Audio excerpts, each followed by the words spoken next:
Hello my dear students, আজ আমরা শুরু করছি রায়মার্টিনের পশ্চিম বিদ্যালয় বইয়ের 8 নম্বর যে স্কুলটা আছে নবম শ্রেণীর, সেই স্কুলটা আজকে আমরা শুরু করব। ঠিক আছে, তো সেই স্কুলে শুরু করার আগে একটু বলে দিই, তোমরা যারা এখনও পর্যন্ত আমাদের হোয়াটসঅ্যাপ চ্যানেলে যুক্ত হয়ে যাওনি, তারা যুক্ত হয়ে যাবে। টেলিগ্রাম চ্যানেলে যারা যুক্ত নেই, যুক্ত হয়ে যাবে। তোমাদের বিভিন্ন স্টাডি মেটেরিয়াল এই গ্রুপগুলোতে দেওয়া হয়ে থাকে। তোমরা 9, 10 সবগুলো মেটেরিয়ালই ওখানে দেওয়া হয়ে থাকে। আর তোমরা যারা এখন এই ভিডিওটা আমার চ্যানেলটি সাবস্ক্রাইব করোনি, লাইক করোনি, তারা অবশ্যই লাইক এবং সাবস্ক্রাইব করে দেবে। কমেন্টে জানাবে তুমি কোথা থেকে বলছো, কোন স্কুলে পড়ো তুমি, সেটা একটু জানিয়ে দেবে কমেন্টে অবশ্যই মনে করে। ঠিক আছে, তো চলো। দেবরা হরিমতি সরস্বত বিদ্যা মন্দির, এই যে কী বলছে প্রথম কোশ্চেন, বলছে প্রদত্ত কোনটির ভেক্টর রাশির উদাহরণ, এটা উত্তর হবে ক্ষেত্রফল। বলছে বার্ন কোন ভৌত রাশির একক, এটা উত্তর হবে ক্ষেত্রফলের একক। ঠিক আছে, প্রদত্ত কোন ভৌত রাশির মাত্রার সংকেত ml⁻⁻1, উত্তর হবে ভরবেগের মাত্রার সংকেত। বলছে গতিবেগ সমবেগ গতিসম্পন্ন কণার সরণ সময় লেখচিত্রের নথি কী নির্দেশ করে, বেগকে নির্দেশ করে। ঠিক আছে, বলছে রকেট উৎক্ষেপণ প্রদত্ত কোন সংরক্ষণ নীতি মেনে হয়েছে, এটা হচ্ছে ভরবেগ সংরক্ষণ নীতি মেনে হয়েছে। প্রদত্ত কোন পারমাণবিক মডেলটি প্লাম পুডিং মডেল নামে পরিচিত, এটা হচ্ছে থমসনের পারমাণবিক মডেলটা। ঠিক আছে, প্রদত্ত কোনটি সবচেয়ে শক্তিশালী বলের উদাহরণ, সবচেয়ে শক্তিশালী বল হচ্ছে আমাদের নিউক্লিয় বল। ঠিক আছে, পরমাণুর একটি অস্থায়ী কণার নাম হচ্ছে পাই মেসন। ঠিক আছে, নেক্সট দেখো কী বলছে, এটি মাত্রাহীন এককযুক্ত রাশির নাম হচ্ছে কোন, তার একক হচ্ছে রেডিয়ান। বলছে এটি 1 ক্যারেট সমান কত গ্রামের সমান, 0.2 গ্রামের সমান। ঠিক আছে, আলোক দীপ্তির একক ক্যান্ডেলা, যাকে আমরা CDA দিয়ে লিখি। সমতলে গতিশীল একটা কণার বেগ সময় লেখচিত্রের প্রকৃতি কীরূপ হয়, মূল বিন্দুগামী সরল রেখা। ঠিক আছে, বলের ঘাতের মাত্রা সংকেত কী হবে, দেখো এই প্রশ্নের উত্তরটা আমি এখানে লিখে দিচ্ছি। অ্যাকচুয়ালি উত্তরটা এটাই, ml⁻⁻1 কী হবে, ml⁻⁻1। ঠিক আছে, তারপরে দেখো বলেছে এটা কত থেকে 2 থেকে 4 অ্যান্সার। ঠিক আছে, তারপরে বলেছে এটি বস্তুকণা প্রতিমিত বলের আধানে গতিশীল কণাটির ত্বরণ কত হবে, 0 হবে। 1 নিউটন সমান কত ডাইন, 10⁵ ডাইন। বোঝা যাচ্ছে, 10⁵ ডাইন। 1 গ্রাম ভর কত নিউটনের সমান, 0.0098 নিউটনের সমান। ঠিক আছে, 1 গ্রাম ভর কত নিউটনের সমান, কী করে পেলাম বলো তো ওটা, দেখো 1 গ্রাম ভর কত নিউটনের সমান বলছে, দেখে নাও ওটা আমরা কীভাবে পেলাম, ওটা এখানে করে দিই।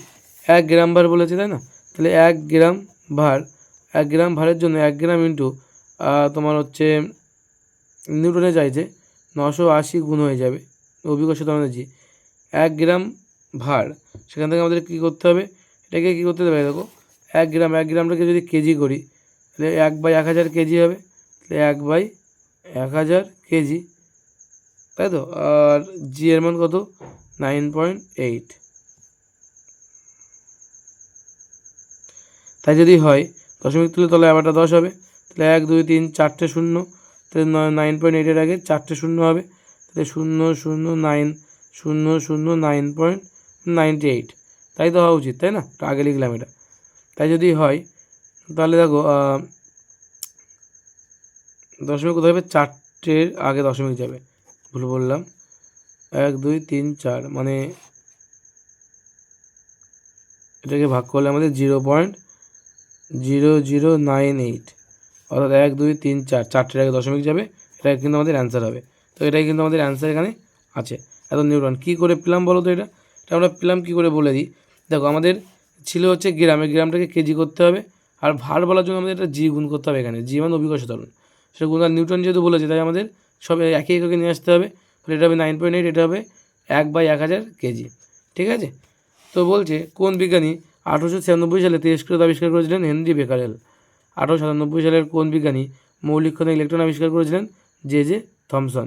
ক্যালসিয়াম 20 40 20, এটার মিনাস কত, 20 মানে 2 8 8 2।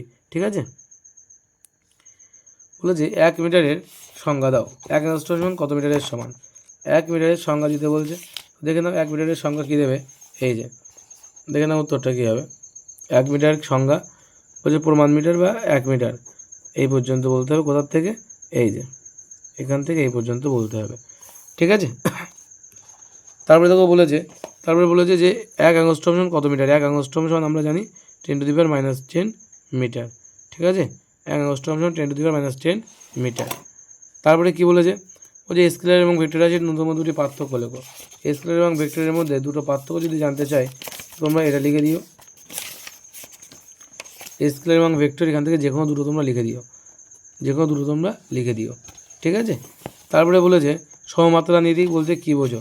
সমমাত্রা নীতি দেখে নাও, সমমাত্রা নীতি বলতে কী বোঝো। আর একটা কোশ্চেন দিয়েছে সেক কোন ভৌত রাশির একক, ঠিক আছে। সমমাত্রা নীতিটা হচ্ছে এই যে সমমাত্রা নীতি, এখান থেকে শুরু করে সমমাত্রা নীতি বলে এরকম এই পর্যন্ত হলুদ ঘরটা পুরোটা লিখতে হবে, সমমাত্রা নীতি। আর বলছে সেক কোন ভৌত রাশির একক, দেখে নাও।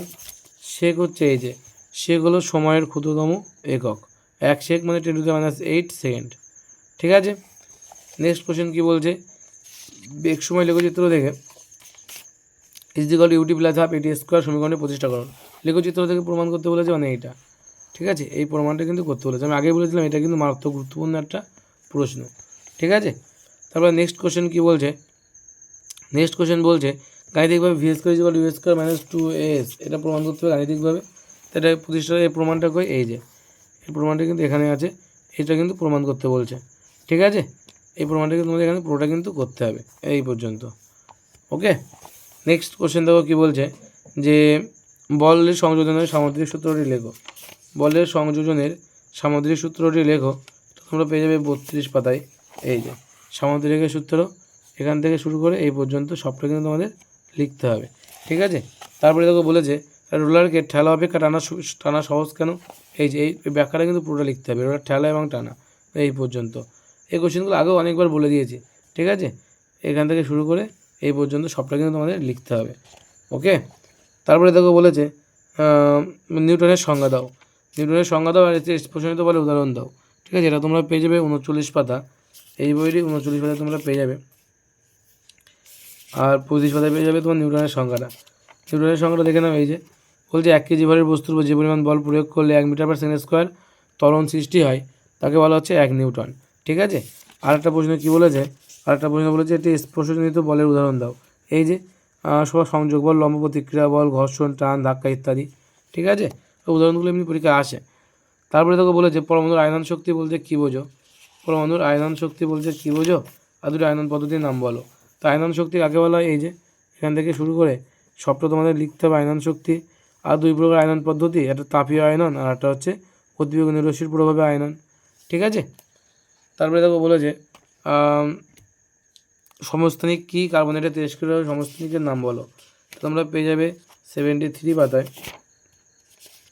সমস্থানিক কী বলছে, এই যে সমস্থানিক বা আইসোটোপ একই জিনিস, এখান থেকে শুরু করে এই পর্যন্ত লিখতে হবে সমস্থানিক বা আইসোটোপ কাকে বলে। আশা করি বোঝা গেল। তারপর বলছে কার্বনের একটা তেজস্ক্রিয় আইসোটোপের নাম বলছে, মনে রাখবে কার্বনের তেজস্ক্রিয় আইসোটোপ হচ্ছে এইটা কার্বন 14(6), ঠিক আছে। কার্বন 14(6) বা এটা এই যে লেখা আছে উপরে কার্বন 14(6), ওকে। তারপরে তোকে বলেছে তো লেখাই আছে এখানে কার্বন 14(6) লিখে দিয়েছিলাম, ঠিক আছে। পরমাণুর গঠন সম্পর্কিত বোর রাদারফোর্ড মডেলের স্বীকার্য উল্লেখ করো। তোমরা পেয়ে যাবে 72 পাতা। বোর রাদারফোর্ডের মডেলের স্বীকার্য মানে এই পয়েন্টগুলো তোমার লিখতে হবে প্রতিটা, 1টা 2টো 3টে 4টে 5টা আরও আছে 3-4টের মতো লিখে দিয়ে সব লেখা দরকারও নেই, ঠিক আছে। তারপরে বলেছে রাদারফোর্ডের পরমাণু মডেলের সীমাবদ্ধতা লেখো। সীমাবদ্ধতা দেখো এই পাতায় আছে দুটো সীমাবদ্ধতা, একটা আর এবং একটা, এই দুটোই কিন্তু তোমাদের লিখতে হবে এই পর্যন্ত। এত বড় লিখবে কি ছোটো লিখবে নিজের মতন করে নোট তৈরি করে নেবে তোমরা, ঠিক আছে। বইতে তো দেওয়া আছে এখান থেকেই। এটাই বলতে পারো যদি এক কথা, যদি 2 নম্বরের প্রশ্ন পরে বলবে পারমাণবিক কক্ষপথের সুস্থিতির ব্যাখ্যা রাদারফোর্ডের পরমাণু মডেলের নেই। আরেকটা বলবে রাদারফোর্ডের বর্ণিত পরমাণু মডেল রেখা বন্ধনী সৃষ্টির কারণ ব্যাখ্যা করতে পারে না। এই দুটো লাইন লিখে দিলেই হয়, ঠিক আছে। এই ছিল আমাদের গ্রুপ সি এর কোশ্চেন।